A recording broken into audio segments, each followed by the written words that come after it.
dropped in, but obviously big game tonight. Nebraska, UC, you have ties on both sides. Who do you like? Yeah, you're trying to get me there. I mean, you can't ever go against your alma mater. That's my alma mater. I've really come to appreciate Coach Satterfield. He's been a good friend to me, and I've got to know him very well. And so UC was great to me during my time there, so I always support them. So sometimes you get caught in a no-win situation here. Pete Thomas is another guy. He's the quarterback coach there. I remember Pete when he was a senior in high school. He came to the Texas Elite Quarterback Academy at Texas A&M, and was one of our first campers. He came with a couple other guys, and so I was a GA talking to the quarterbacks. I remember it was a big deal to get Pete Thomas to come to the camp, and he ended up playing at, I think, Colorado State and NC State, and had a good college career. But he's a quarterback coach there now. Do you pay attention much to your alma mater? I mean, obviously you have so much other stuff going on around here, but do you pay attention much to the college game? I took my sons there in January because they had never gotten a chance to really go see the facilities there. And so we went to a basketball game and toured the football facility.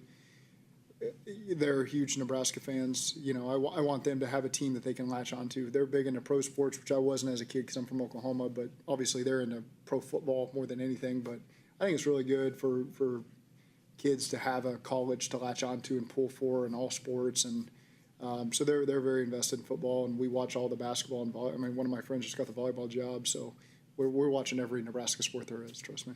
What was their impression of Lincoln? We went in January. They loved it. What stood out about Brett in the decision? Excuse me. Brett, the decision to bring him onto the practice squad. Yeah, a guy that we've tracked for a while. Always had a high opinion of. And so last year he was leaving Chicago. We were aware of him. This year leaving Minnesota, we're aware of him. Seen him play in Denver, years ago, and in LA. So guy we've always liked. Think he's a really good fit in our room.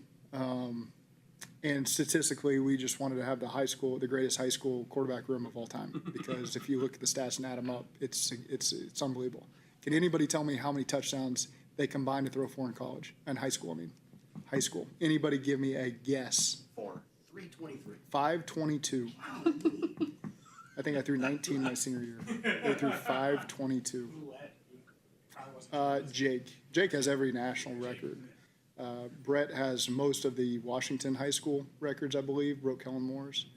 I don't know where I know Joe threw for like 11,500, which I think is third. I think the kid at Muller's breathing down his neck here to break that and be behind the two Mock brothers that were at Kenton High School, calling their own plays back in the day. So those are good football states. So there's been a lot of great quarterbacks come through all three of those states, and